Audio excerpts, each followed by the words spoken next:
Hello, everyone. Thank you for letting me spend some time with you. I do appreciate it. Before I get too far, got to remind everybody, books are available at authorjerrymitchell.com or go to givegod90.com and follow the links from there. That is that advertisement out of the way. Be sure you push all the buttons you need to push, click all the things you need to click. You know the drill. All right. Why do we think the Bible's confusing?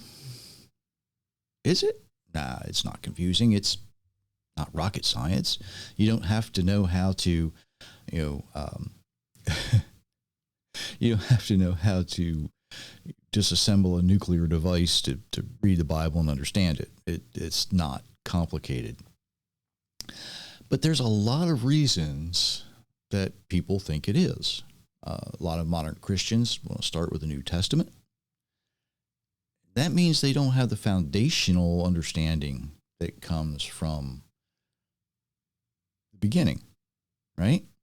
They hear a word salvation, or they hear redemption. They hear, don't you want to go to heaven? Some other mantra that whatever denominations are using today. And they're never exposed to who our Creator is from his standpoint, his first words. And unfortunately, and I hate to say this, but it's true, a lot of Christian preachers or pastors, they're doing something they've learned, they've been trained from the schools they chose to attend, and it prevents them from having the ability to be most effective at representing the word. Putting it in its clearest context, because they were never trained to do it. I've talked to pastors, many pastors, who say they had a quarter semester of Old Testament, and that was it. So let me start with the majority reason. The people hear about Jesus, and they're told, you don't need to worry about that Old Testament stuff. That's outdated. We don't do those things anymore. That was for those people at that time. You've heard it, right? You might have said it. Really? Think about it. All right. Let's I love analogies. If you're going to start to learn how to count, are you going to start with number 5? Are you going to start with 1? Hopefully you're going to start with 1. If you're going to learn to count, if you don't start at 1, which is the foundation, you're going to be missing something. Some people may say, well, what about 0? Well, if you're going to learn to count and you have nothing to count, that's 0. But if you have something to count, hopefully you're going to start at 1. Get my point? If you're going to learn how to read, what letter are you going to start with in whatever alphabet you might be using? Okay. Letters have an order for a reason, and it's how it follows through the pattern of your language. This was so ingrained in me when I was young. It was common practice when I was young. Yes, you learned it when you're first starting out. You learn English from A to Z. And then once you have that down, now you learn it from Z to A. You get it forwards and backwards, because then you have a complete knowledge, a complete understanding of it. You know which letters follow which letters going forward, going backwards. So why would you begin any type of understanding of the Bible anywhere other than Genesis 1:1? In the beginning, God created the heavens and the earth, right? Because so many people want to start with the New Testament, they're never exposed to the foundational Hebraic concepts of the Bible. Our Creator didn't offer mankind salvation right away.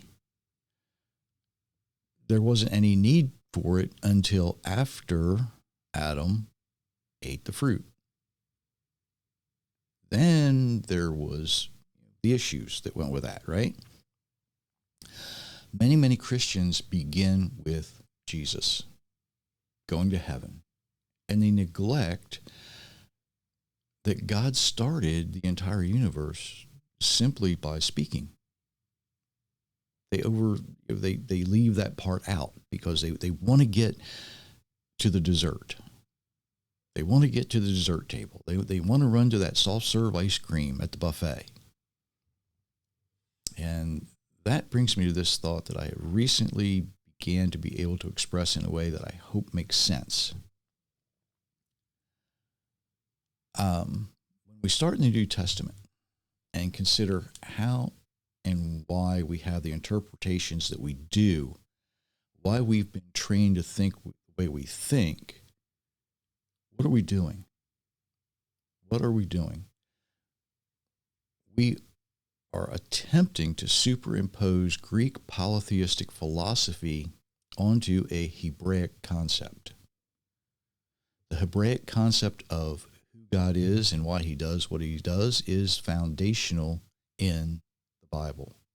Greek or Platonic philosophy attempts to reclassify that concept in a way that will never clearly articulate who our Creator is, because that Platonic philosophy allows each individual to determine who God is for themselves instead of learning who God is from his own words. Do I need to say that again? Let me say that again for the people in the back. Greek or Platonic philosophy attempts to reclassify that concept, the Hebraic concept, in a way that will never clearly articulate who our Creator is, because Platonic philosophy allows for each individual to determine on their own who God is instead of learning who he is from the words he gives us. More plainly said, we're guessing about who God is and refusing to hear it directly from him. Right? We're finding him guilty because we think he is, instead of letting him say, no, you're guilty, mankind, because I created you. You didn't create me. I created you. Then, of course, we get into one of my favorite aspects of this. Confusion comes from poor translation. Whatever language it's being translated into, you're going to lose it. And it leads to misinterpretation. Without having a good translation, it's impossible to understand what's being said. And then there's the traditions. We practice traditions. Traditions evolve. They evolve into something different than what they were originally for. Always. Always, always, always. If you happen to be one of those folks who thinks the Bible's confusing, go back to the beginning. Start with Genesis 1:1. And you don't have to get through it all at once. You really don't. Slow down. Read the words that are there from a reliable translation. Got to be reliable, not some off-the-wall thing. And I know all of the editors for all of the 100-plus English translations there are today. Oh, ours is the best. Ours is the best. No, not always. Not always. None of them are perfect. I would suggest getting 2 or 3 and comparing them if you are wanting to be serious about this.